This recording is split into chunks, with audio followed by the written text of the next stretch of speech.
welcome to Hi, Landscape Photography. How are you going? I'm very well, thank you. Cold, but I'm well. How cold is it? Oh, so you're getting me in Melbourne at the moment. So I think it's one of those is 10 but feels like 3. Yeah, I know those sorts of And days. it's like, I lived in Melbourne for a while. I remember a Christmas day where the top temp got to 10. oh, Yeah, Christmas Day? yeah. That's insane. It was 40 degrees on Boxing Day, and then Christmas Day about 2 a.m. light hail started. So we woke up and it was literally a white Christmas. The ground and all the roads and everything were covered with little tiny hailstones. Wow, that's We're insane. we're up near the Dandenong, so that's one of the reasons why. But Elevation there a to jump little bit, like yeah. that. Yeah, yeah. But I know what Melbourne's like. It's I wasn't going to say that. Sorry. It's an interesting climate to live in. It's just the winters that are a bit Uh, miserable. anyway, we're here to talk about you and your photography and your filmmaking, etc. So let's start with who you are and why you're a photographer and how you Sure. got started. Sure. I guess I would call myself a conservation photographer and Hmm. filmmaker. So covering stories to do with obviously conservation, the environment, including First Nations people. So as custodians, as our first custodians of the land and their role in conservation versus sort of social issues. I predominantly, despite my last story, predominantly cover positive stories. For example, because the sad, depressing stuff, because there's a lot of that, would just make it very hard for me to go on a day-to-day basis. But for I don't think example, you'd have much of an audience for it either, really. I don't find that the really intense, sad, depressing stuff catapults people into action. No. I find that when there is action as the antidote to that sort of anxiety about the extinction crisis, that prompts people to do more or support those who do a little bit more than Mm. just the doom and gloom stuff, because that is so overwhelming. But taking the last story that I worked on to do with the flying fox crisis in Australia, so that was obviously a very concerning and is a very concerning thing going on with the starvation event. But I focused on the carers and the wonderful thing that they were doing to just do what they could for the thousands of pups that were going into care. Yeah. So sort of taking something that, so making people aware of that issue, but also look at all these wonderful people doing these things, and here's why you Sure. should support them, blah, blah, blah. And so I got into sort of this particular area because I made a career shift like a long time ago to a conservation organization, a nonprofit. So this was my former life, and I was responsible for all their press. They Okay. were just an apolitical NGO doing good stuff, and I was responsible for all their media. So I just got really involved in that world and exposed to the people and ecosystems and places and everything to do with the Australian conservation in a very positive way, just that real getting their hands dirty type of stuff. And then it was just it changed my life. And I knew that I would be in that conservation world for the rest of my life. And the photography thing was just a natural progression because they were a nonprofit. So I started taking on their photography as well. Yep. And then I went, I'm going to study this. And I went back to school part-time, worked full-time, went to school at night to do my photography degree. Yeah. And then made the leap. So that's how it all started. And it's one of those classic, I've always been into photography, was always an amateur photographer, started with film back in my 20s, a long Mhm. time ago, and just dabbled and then finally made that leap. And I think it was working in conservation and telling those stories from a photographic sense that Yeah. sealed the deal for me, I suppose. Would you describe yourself more towards the journalistic style end or more towards the artistic style end of Yeah, it's a good it? question. I suppose if you looked at my work, you would see more of a photojournalism style there. So Mhm. more of a traditional approach to the storytelling. And for example, I do photojournalism work. So I've done several stories for Australian Geographic and had work in The Guardian and so on. So that requires a certain way of shooting which does come naturally to me. I do have a little bit of the more sort of conceptual / fine art kind of work. That is what a lot of photographers would call personal work. Yep. Yeah, and that is so a couple of series that I've done very different to the sort of traditional approach that I usually use with my storytelling. But that is very much a sort of passion thing on the side when I have the headspace and to work on that stuff. But to answer your question, yeah, I suppose you would call that sort of a more traditional documentary style approach to storytelling for sure. Yeah. And in terms of staying inspired and being motivated, aside from the obvious conservation crises that we keep seeing, what is it that drives you to get into that and delve into those stories? It's the other part of that, besides the obvious, wanting for people to be aware of all the threats to the natural world. It's the people that are doing all the work. So it could be the carers, it could be First Nations rangers establishing a ranger program, it could be a landowner protecting their patch of land and pulling out the weeds and planting trees. And so people are very much part of that as well, because that sort of somewhat cliched saying that people are the problem, but they're also the solution. Yep. They totally are, because we're not going anywhere. Yeah, so that's a huge part of it. Interacting with people, and these like wonderfully driven and often very positive people are really what feeds you. If I was just all the depressing stuff all the time, that would be a lot harder to get out of bed, I reckon. Definitely. You must have met some amazing personalities and people along the way throughout your career. Can you pick anyone that you would say stands out? Yes. And gosh, so many. It's one of those things where, I want to talk about them all, but I can't.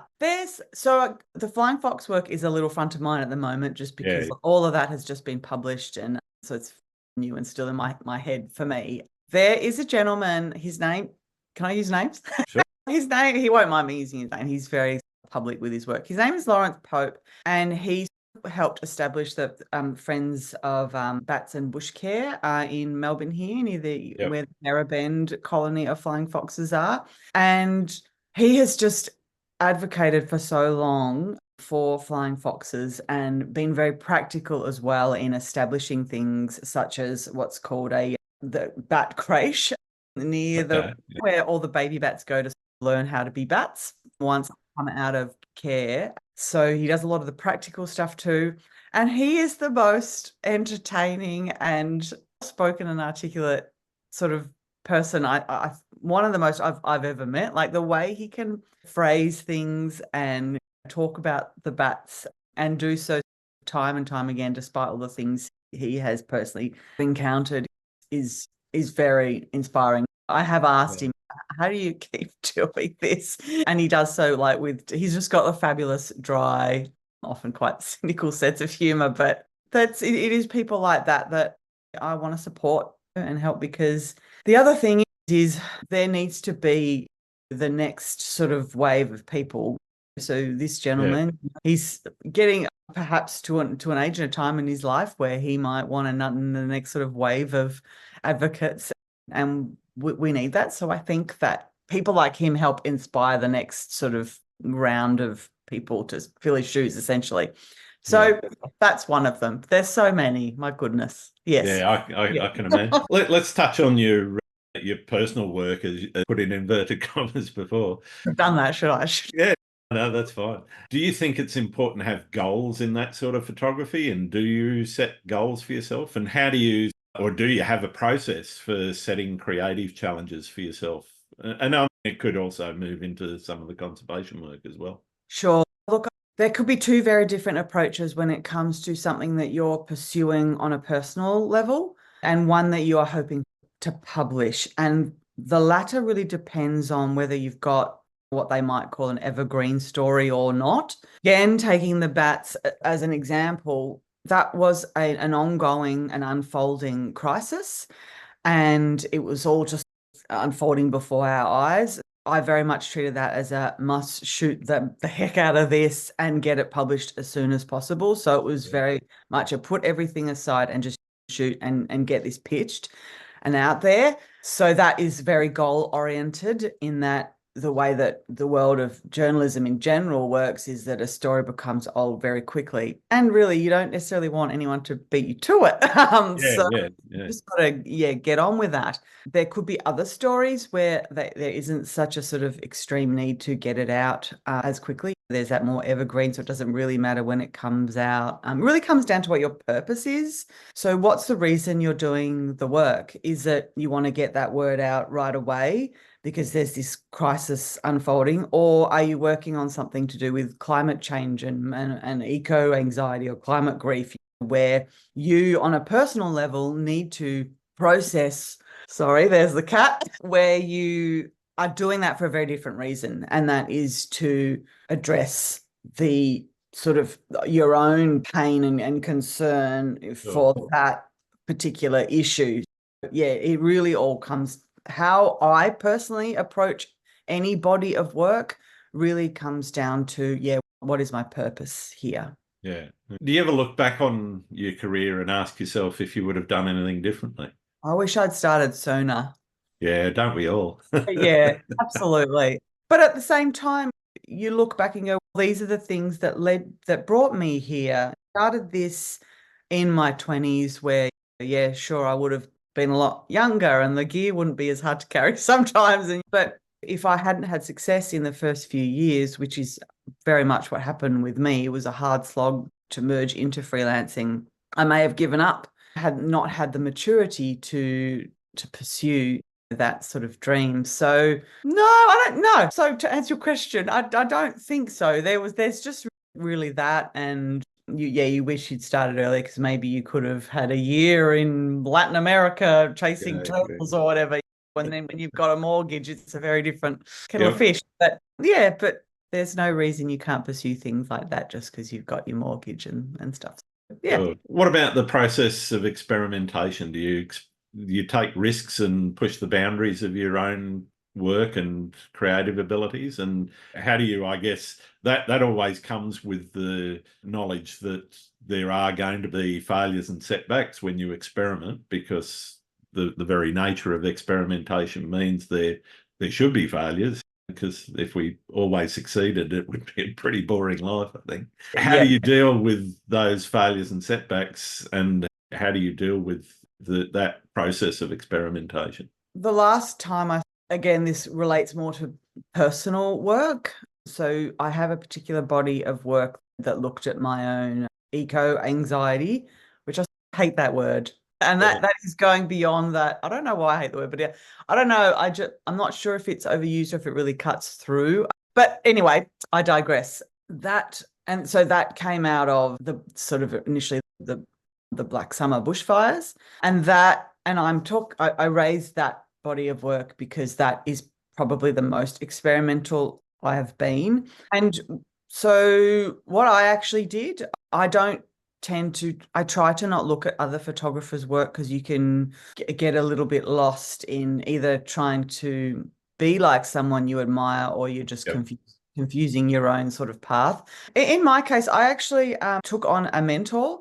So she helped me just to give me some ideas with experimenting and help me work through what it is I'm trying to achieve. And in that case, I accepted that I probably needed some support and mentorship. So it was the best thing I did for that particular body of work.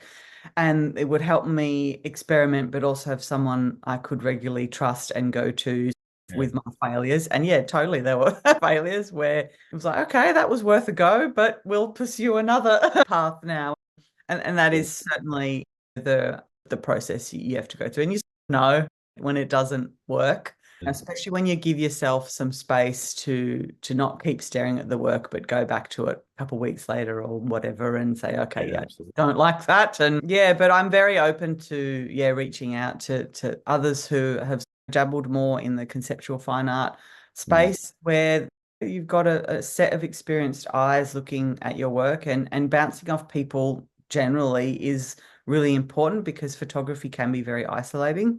Yeah, totally. Not reaching out to others, and you can just get a little bit overwhelmed. So just being able to have that conversation. And that helps you deal with those failures a lot better, because you'll hear from them, oh, this happened to me as well, and oh, I tried this, and yep, no good.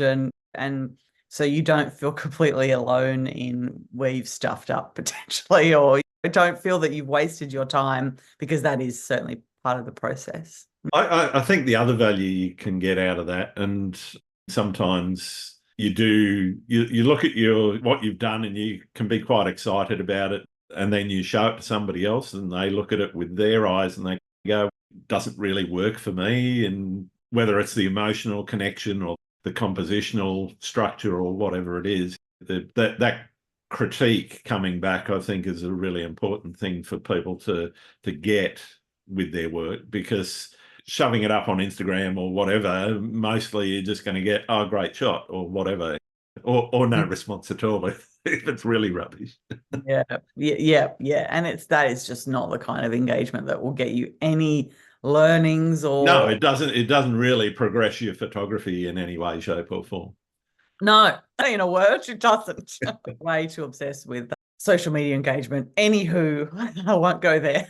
We might do a little bit later. I guess one of the key things with environmental photography in particular is that, or the ethical considerations in keeping in mind when photographing in places which might be remote or delicate environmentally.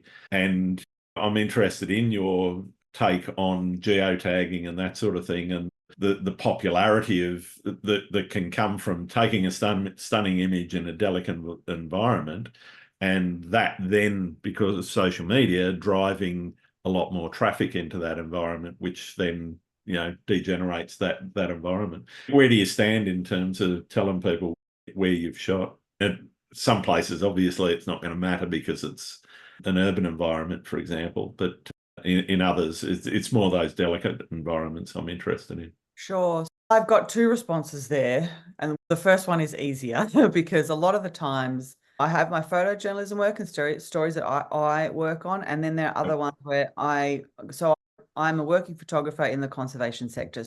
I am invited to go to a lot of places and photograph or film their stories, and very much work within the realms of their parameters and so on, because it is I'm often on private land, or say, for example, in a community where you can't just waltz in with your camera, or some try, maybe don't do so well. And then of course, and then in the second part of that response is, again, you can't just, so if there's a concern of revealing a location, not that I've come across too much of that, in that if I show this image, is there going to be a bit of a concern about other people going there?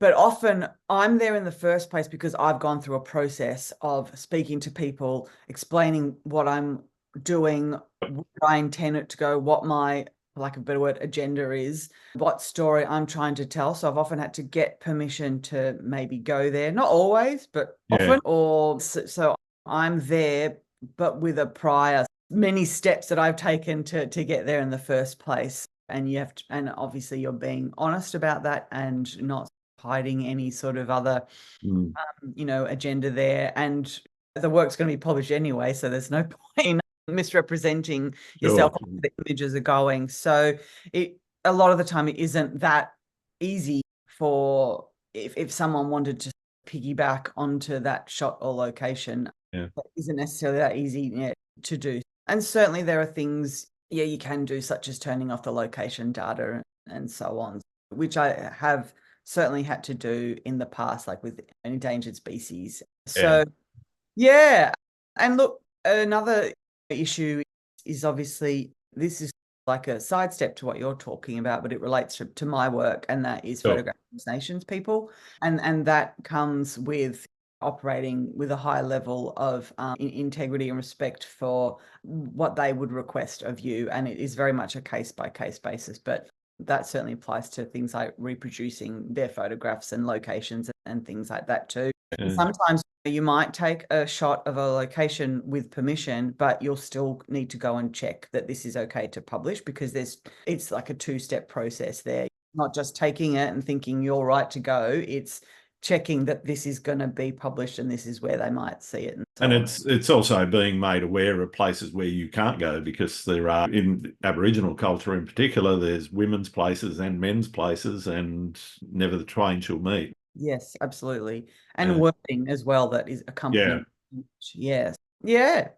But I suppose if I was ever going to put a species or a particular and like I say, going back to animals, for example, or where an individual is located, some species or whatever, no, I would never. I would just be very careful with location information and things like that, because my objective is to help those critters, not open the floodgates. Yeah. Not have them trampled into the ground. Yes, ideally. You mentioned the storytelling. How do you incorporate the elements of storytelling and narrative into your photography, and what techniques are you using to convey a sense of mood or emotion in that? Great question that I don't know how to answer, because okay. all I'm trying to do is show the real, say when I'm like, most of my stories include people, right?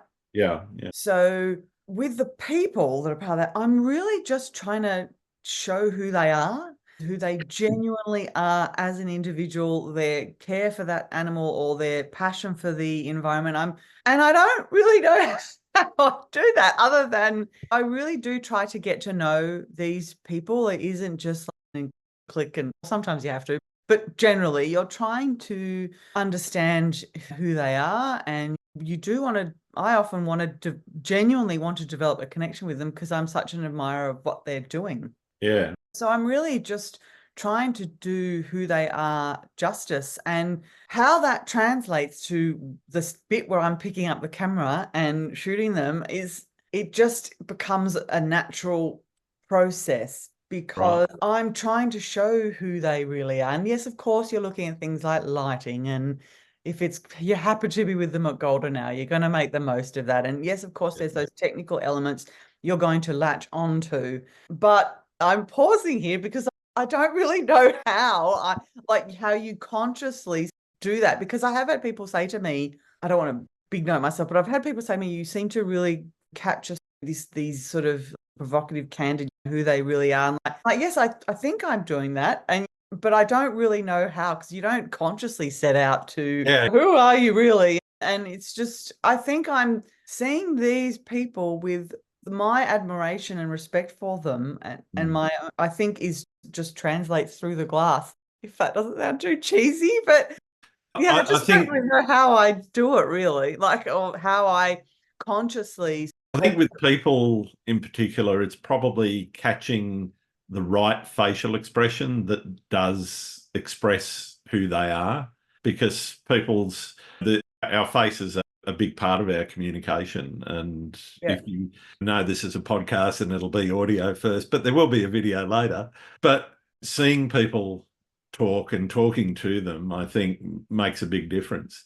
Where I'm interested, obviously, in landscape photography world is how you do that with landscape, because obviously the landscape can speak to different people in different ways. And yes, it's the lighting, but it's also that compositional element that I'm always interested in hearing about, is how you say, okay, well, there's this stand of trees, but there's one that stands out, and how do I make that one stand out from the background and the tangle of branches and all the rest of that? Or if it's a waterfall, how do I express the feeling of how tall it is, or how wide it is, or how powerful it is, and those sorts of things. They're the elements that I'm really keen to understand. Sure. Yes. Thank you for bringing me back to the landscape stuff. Okay. Certainly a very huge part of the story as well. When there are landscapes and nature in general, such as detail, because I do love detail shots, because I find, say, a small a petal or a flower or a bud, or this one little part of the flowering eucalypt that is in light and the other half of it's in the shade. I do love focusing on detail, because it is bringing the viewer in, and there's an intimacy to it.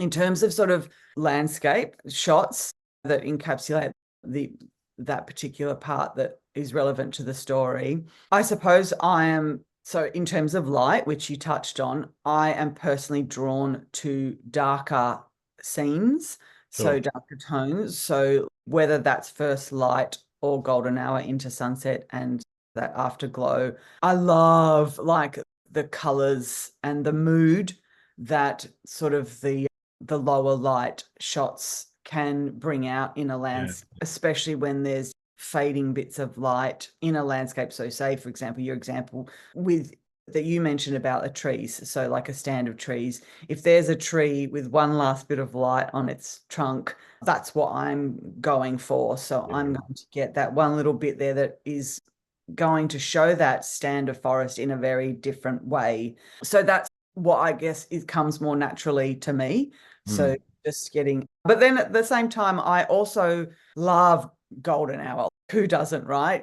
But it does a landscape justice. And a lot of the time I am working in landscapes where, say in the desert, for example, or in a really arid zone where a golden hour or your dusk is going to do it just the justice. It's going to bring up the colors that you want. Yeah, exactly. And but again, I'm very much on shooting through things. So shooting through the canopy or leaves, or where something is framing the shot more than just wanting to get an uber sharp wide shot of the sunset coming down over something. So it's, yeah, I like to zone in on what's different in that particular landscape at that time. That's just what I'm just naturally drawn to. Emmeline, look, love seeing things from the air as well. So I have a drone, who doesn't, but they're great because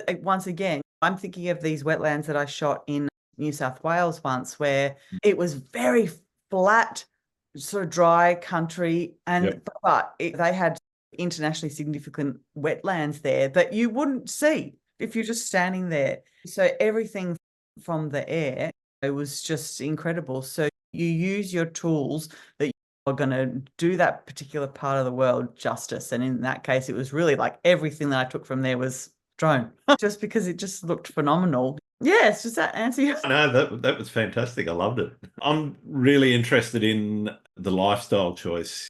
You said that you got into it through the conservation area, but how did you make that choice to go freelance and say, okay, this is me. I'm a photographer. I'm going to make money out of it, and that's going to be my career from now on. Yeah. So how did I make the? As I mentioned, in my previous life, I managed a lot of media and journalists and stuff who are all like pretty awesome. I must say, it's definitely wasn't. I didn't get the impression that a lot of people say about journalists and photojournalists. Like it was a great experience, but it just got to a point where I would look at these press photographers or photojournalists, and I want to be them. I don't want to be the one like meeting their plane. I want to be on the plane coming. So it was a very easy decision to just say, no, I want to give this a crack, and I just want to take photos all the time. And I naively thought that because I already was working in the conservation sector, it would be easy.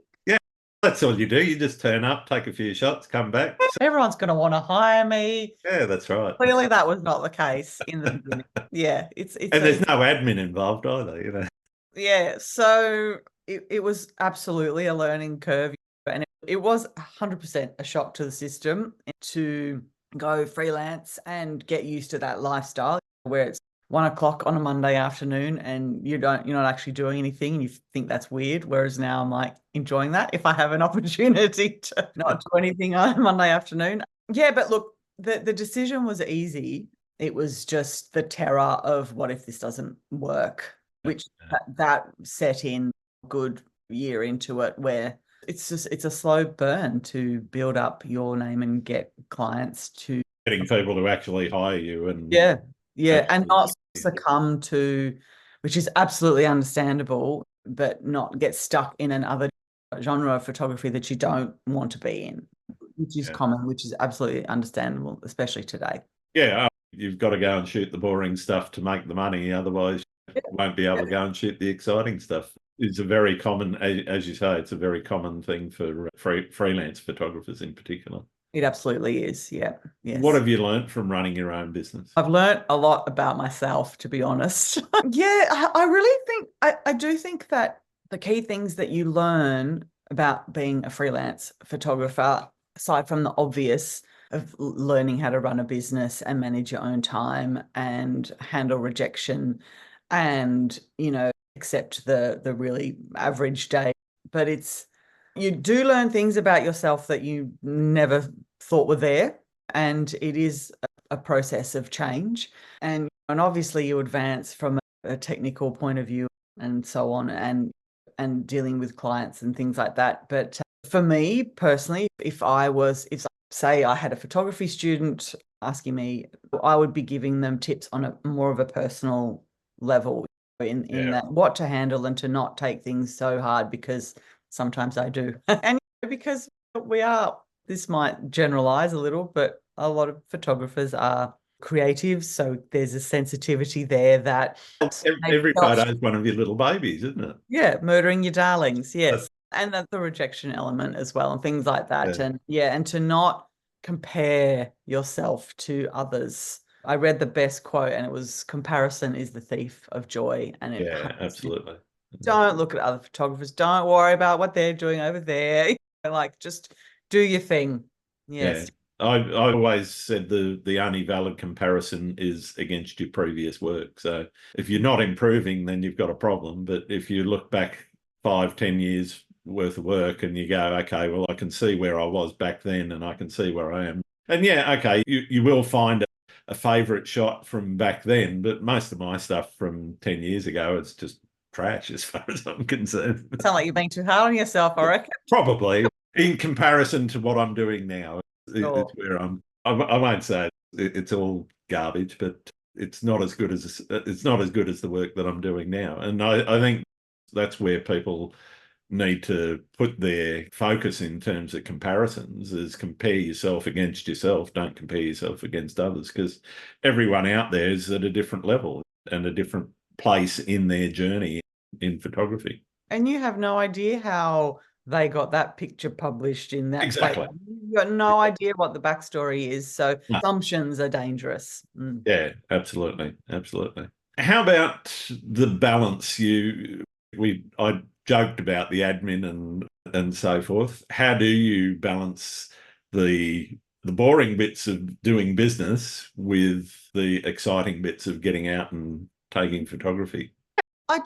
For me personally, I suppose I am spending more time shooting and editing than too much of depends where you incorporate the editing thing. Is that the business side of things, where you're editing for the client? Editing to me is almost as exciting as the photography. Almost.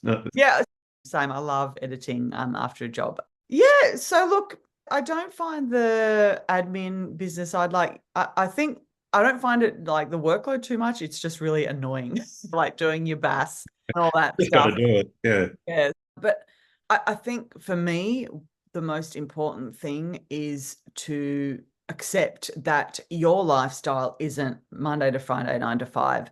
So when I might take a day off to do something that's just for myself, whatever that might be, don't worry, because 2 months ago I was doing 20-hour days in PNG. So, which was what happened to me last year, because it is absolutely this ebb and flow where you'll be completely overworked, as I was earlier this year, and just exhausted. And when you have the time to just do nothing, or you feel like you're off, or you're totally not, just do it and enjoy it, because who knows how long your shoots are going to be, particularly landscape stuff or out in the field. They are very long days. Often you've got leeches, or you're sweating at 5 a.m, or whatever the kind of conditions are. It's just, it's really about, for me, and I'm sure for others, that is to take that time off, and maybe don't do your BAS that day if you could do it tomorrow if you're really that exhausted. So I think rest. Unless it's due tomorrow. Yes, that. I think, rest is really important, and to not feel guilty about just because you didn't work that much that week. That's okay. I think that's fantastic advice. I'm interested also in where you shoot, and are there any places that are your favourites that you just keep getting called back to?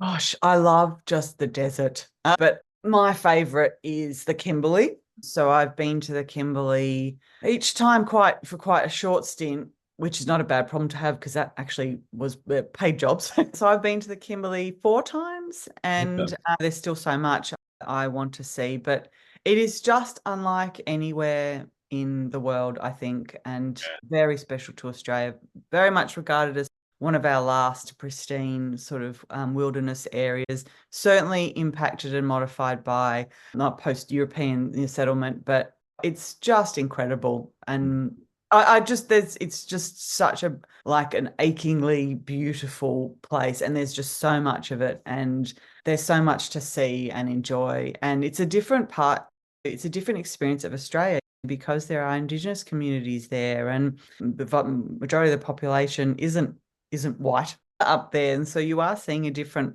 part of Australia that I think that we should engage with a little bit more. But the desert in general, I just love the outback. It just makes my heart ache. Yeah, I love its harshness, but it's just this sort of ancient landscape, and then you get these moments that you can appreciate. You don't have to be a photographer to appreciate a sunset in the outback. Seeing those huge skies or a big flock of birds flying over like a desert landscape. Oh, yeah, that's my favorite. But obviously Australia and its incredible diversity of landscapes, from rainforest to our oceans, and I don't even know where to start, to describe the diversity. And Australia is described as a mega diverse country because even talking about the desert, a lot of people think desert just sand, but just Australia's deserts are very diverse as well. Yes, there's vast tracts where it's just flat, treeless, just scrub bushes and whatever, but the diversity from that to places like the Kimberley and places like out the back of Broken Hill and Birdsville with the Simpson and those huge rolling sand dunes, etc. The diversity just in the desert landscapes on their own is fascinating, I think. Yeah, it really is. And the survival of life out there. Oh, absolutely. Using adapted animals, tiny marsupials and obviously reptiles and so on, but just their ability to have evolved and survive one of the harshest environments in the world. Yeah, it's pretty cool. Yeah, and it's just unlike anything most Australians would experience. So get out there. What's your most memorable experience? Probably going to have to be boring and say the Kimberley again. Two of those in the jobs that I mentioned, two of them involved being in a community for about 10 days each time. And I think that's very special. So you've got your amazing environment that you're surrounded by, the landscape of the Kimberley, and the people that live there, and the communities that, were the last communities to witness sort of white people coming in. So there wasn't colonization up there until much later, 50 years ago or something. So you're getting this insight into the world's oldest living continuous culture. And unfortunately, there are still communities that live on country, and that's very special. They are probably my favorites, because I was also getting to see traditional processes that have been used for tens of thousands of years. So they were harvesting materials from the landscape to make tools, things to fix and cool them, and things to carry items in. And that was all part of a very positive project to capture and document these processes to teach younger generations and make a book and an app and all these things. It was the best of both worlds for me, really. It was people and just this incredible landscape. Yeah. Fantastic. Lots of favourites. That's up there. Yeah. What about horror stories or disasters? Have you had any of those? My only horror stories are like when I have leeches. Yeah, they're a horror story on their own. Oh, I had one on my lip once. Oh, no. Wow. That was horrific. And you think that I'd be used to that stuff. And I have no issue with critters. I'm way too comfortable with snakes. But leeches, we don't have a good relationship. Yeah. And I've had lots of... I'm definitely not a fan. I remember... No, how could you be? And look, really, shoots are generally like great, but when the weather is terrible and you're up to your knees in mud or traipsing around, or all your gear is wet and you're cold and miserable, like that's not easy. No. But on a serious note, the worst part is seeing when really bad things happen to animals. Again, I talk about the flying foxes, but that's just a recent one, and that's at my top of mind, was having to see so many dead bats for a host of reasons, and that's just tragic for such a keystone species. And yeah, so pales in comparison, I'm sure, to what a lot of sort of other photographers see who choose to do the more sort of intense conservation stories. But yeah, that's tough. Yeah, just to bring the mood down a little. Yeah. What has the practice of photography taught you about the world? Good questions you have. I try. What has it taught me about the world? Was that the question? Yeah. Let me preface this with, I can be a pretty cynical person, assume the worst of people sometimes, which is, I suppose, what it's taught me then is that there are loads of really good people who care and do things, which is a lesson I do constantly need. Yeah, when you turn on the news, for example, in the morning. And so that's probably the most salient lesson that photography has taught me about the world, and to be patient, but that's more of a personal reflection.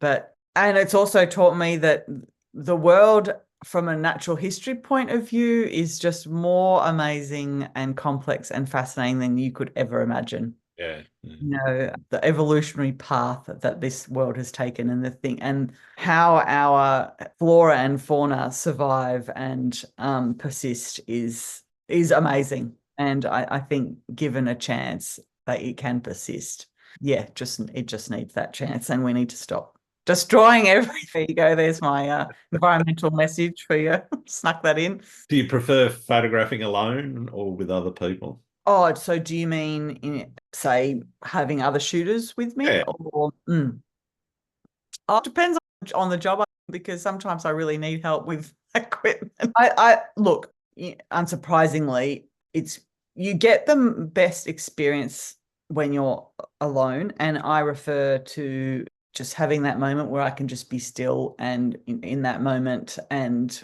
enjoy that environment or that landscape, and as well as the connection with people. And on assignments, it's great to have people with you a lot of the time, because you can bounce off each other. You can talk about things. If you've had a bad day or something's failed on you or whatever, you've got someone to whinge to. And look, and I personally love having assistants, because it is, as I said before, it's an isolating sort of world, and it is, and I do say a lot of travel by myself and a lot of driving by myself. And while I do enjoy those moments, sometimes it's also nice to not always be alone, and you got someone to have a beer with at the end of a shoot.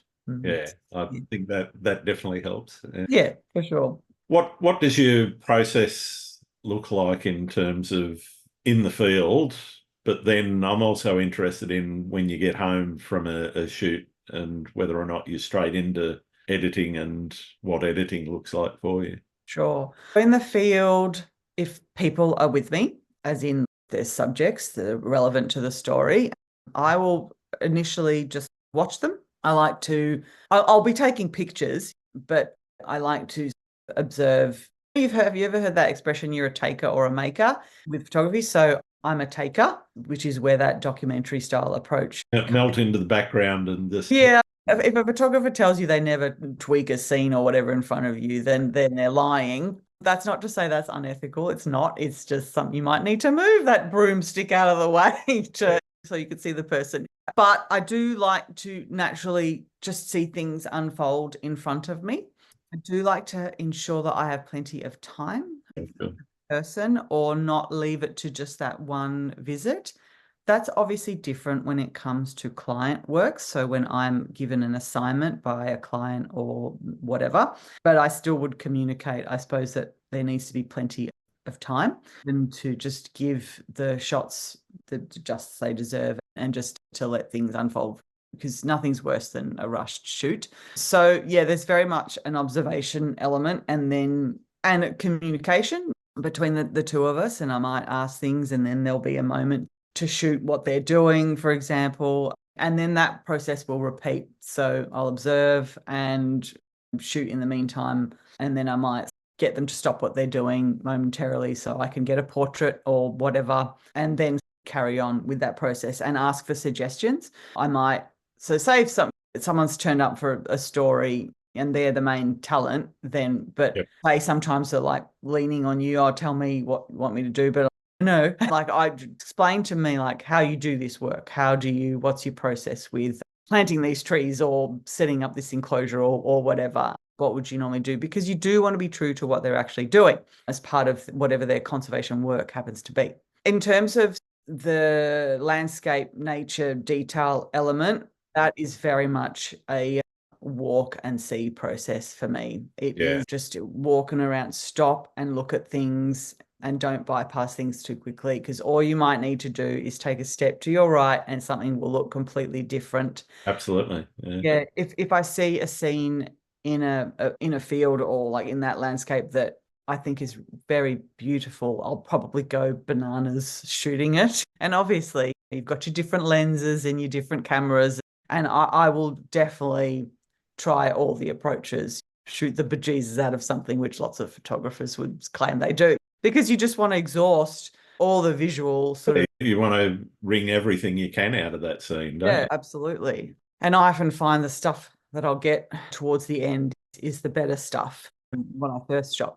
That can vary, but yeah, that's just what I find. But that's, very much it's sort of like that walk in the forest approach. And you're taking it slow, and that's what I love, because I go hiking, I go on bushwalks, and that's very much one foot in front of the other. Go opposite. It's just a stroll and getting off that beaten path, taking a little sidestep somewhere, and to not really, I don't have too much planned out really, there's I don't want to take a ton of gear and set up and have all these tripods and blah, blah, blah, and then like be like chained to the gear. I do like to shoot a bit lighter than perhaps others do. Like I'll have a little So you're back. shooting handheld then? Obviously not at dusk, but most of my stuff is handheld, definitely, because I just like that freedom.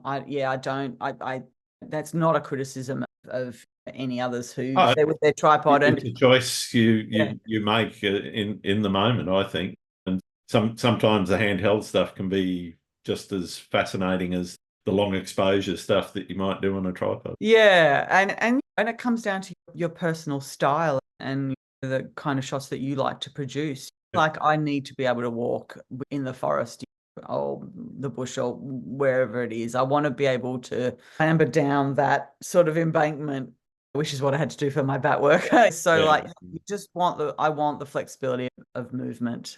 Yeah, because I am often alone. So it's just, but I also love that stuff. Like I love just being alone and just listening to the sounds, and it's very restorative.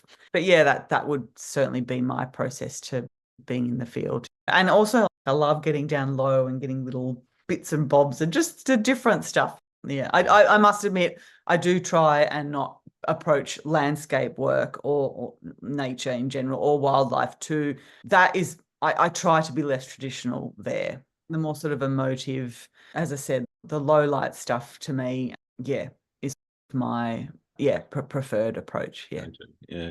And what about when you get back from a shoot? Oh yeah, sorry, I forgot that bit. Are you straight into it, or are you straight in? No, straight in.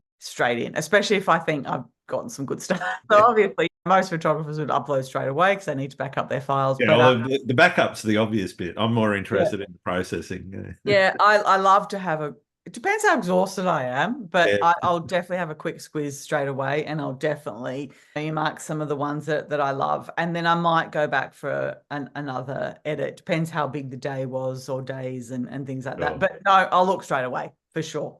For sure. What about when things aren't working for you and you hit a creative wall? Have you ever had that situation? And if so, how did you deal with it? I'm just pausing because I'm just thinking about when I've hit a bit of a creative wall. So in the field, if I just feel like things not working, I just stop and try something else. But again, this will probably disappoint you, but that in a lot of ways refers more to when people are part of that landscape. Yeah, right. When, this isn't working for whatever reason, and I'll just change it up altogether rather than just trying to flog a dead horse. And yeah, but look, from a landscape or nature point of view, I'll probably just move on, quite simply. It's just like, and you just look for somewhere else. And when you found somewhere that's better or that's going to have more opportunities for you. So be quick. I think when I first started and when I was a student, you just shoot and shoot and shoot and shoot. At least you've covered all your bases, but probably the second place that you went to where you're a bit more fatigued and was probably better. So it is about learning to just call it when you're just not feeling it. And in terms of like wildlife as part of that, that's a patience game, certainly. But I will move on if I think I might have a better chance. Or you're getting so frustrated, you just need to go for a little walk. And there might be that critter might come down a bit later. And persistence is key there, like particularly for wildlife photography and every wild photography. And more than one go, more than one visit, certainly. Yeah, definitely.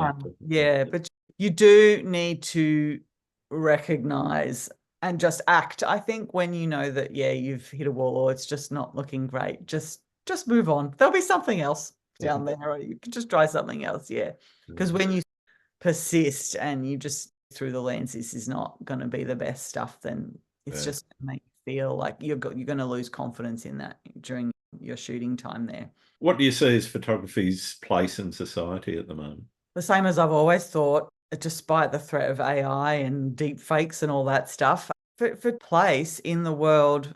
And there's far better quotes out there than I'm about to say it, but it can change hearts and minds. That's why I do it. I don't care what anyone else thinks or says, and how cynical people might get, or the sort of fast-paced nature of now photography and what's expected, and with social media and fickle audiences and all that stuff. All I need is to change one person's mind about something, or cut through to one person, and I'm happy. Because if I know about that one person, I know for that one there will be others. Yeah. And I believe that it is the more positive, action-oriented stories that are going to prompt that response. I still believe that photography has that ability to change hearts and minds and attitudes, and that is 100% why I do this. Fantastic.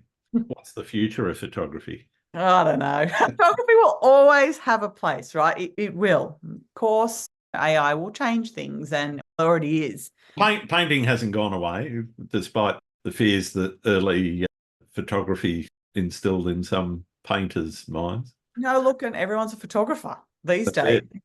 So photography, despite its misuses or the importance put more on selfies these days, or to bring it back to landscapes, inappropriate selfies with animals, or off rock edges that will putting yourself in dangerous situations. Yes, exactly.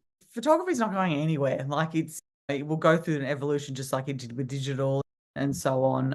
But I have no concerns about the role of photography in the future to serve its purpose, despite the diminishing, say, pool of press photographers and so on. But it is a question I have not pondered too much, because I know I'm going to keep clicking away and telling these stories, and that's really all that matters. What would matter is if we all start to put down that and stop telling those stories. And I certainly am not going to stop doing that. Yeah, it will always have its place. Yeah. Fantastic. What's the best and or worst piece of advice anyone's given you? The best advice I've ever received is to remember what your purpose is for being a photographer. Why? Why do you want to shoot this stuff? So that is the best advice. And that guides what you're shooting and where you want to move in your photography career. Yeah. And I'm talking about being a paid working photographer. Yeah, your purpose. The worst advice. Oh God, why don't you get into corporate headshots? That's terrible, isn't it? No, and that's not to discourage headshot photographers, because I've done my fair share. But my point of using that example is feel that that said to me, you need to diminish your said purpose or dilute your purpose just to make a living. Yeah. And you don't, if you don't want to. That is why that was the worst advice, is because it wasn't acknowledging there could be success in the path that I wanted, like my dream. Yeah. So that's why I need to qualify that one. I think that's fantastic. And the qualification was absolutely brilliant. Thank you for that. Are there any photographers out there that I need to be talking to? Do you know who'd be so obviously I'm going to tell you about people who I know and Yeah, that's so her name is, I just need to actually pronounce her surname accurately. So I'm just going to go to my phone. I hope that's all right. And I can always, she's a bit like me in a lot of ways in terms of what we shoot, and she speaks really well and stuff like that as well. So her name is Harriet Spark. okay. So she's part of Grumpy Turtle Films. Okay. She's a photographer in herself. She does a lot of underwater stuff. So if you want pure land, it doesn't matter if it's pure landscape stuff, right? She does loads of like underwater landscapes essentially, and obviously creatures. So their big focus is underwater stuff. She does lots of other stuff, but she'd be a good one to chat to. She's really engaging and passionate, and yeah, so she's a photographer in her own right, but she's also part of this team, Grumpy Turtle Films, with her husband, who is also an underwater filmmaker. Yeah, they'd be a good one. But I could certainly have a further think and send you some names if to have a chat to. Yeah, that'd be great. Thanks, Annette. No worries. Well, I've got one more question for you, and for many. Let me just put my phone back on silent because I took it off flight mode to get her surname. And sorry.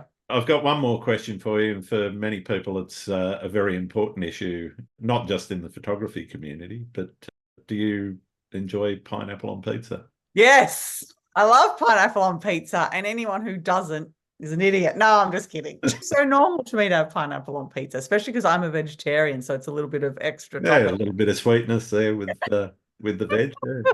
Question. Fantastic. All right. It's been really wonderful getting to know you more, Annette, and I'd really like to share or help you share your work with my listeners. Where can people find your work? AnnetteRuzicka.com.au. So I could say that slower if you like, but I'm on Facebook, obviously, and Instagram as Annette Ruzicka Photography. Instagram is where I am most active. Fantastic. I'll make sure there's links to everything in the show notes as well. Thank you. That's brilliant. Thanks a lot. All right. Thanks very much, Annette.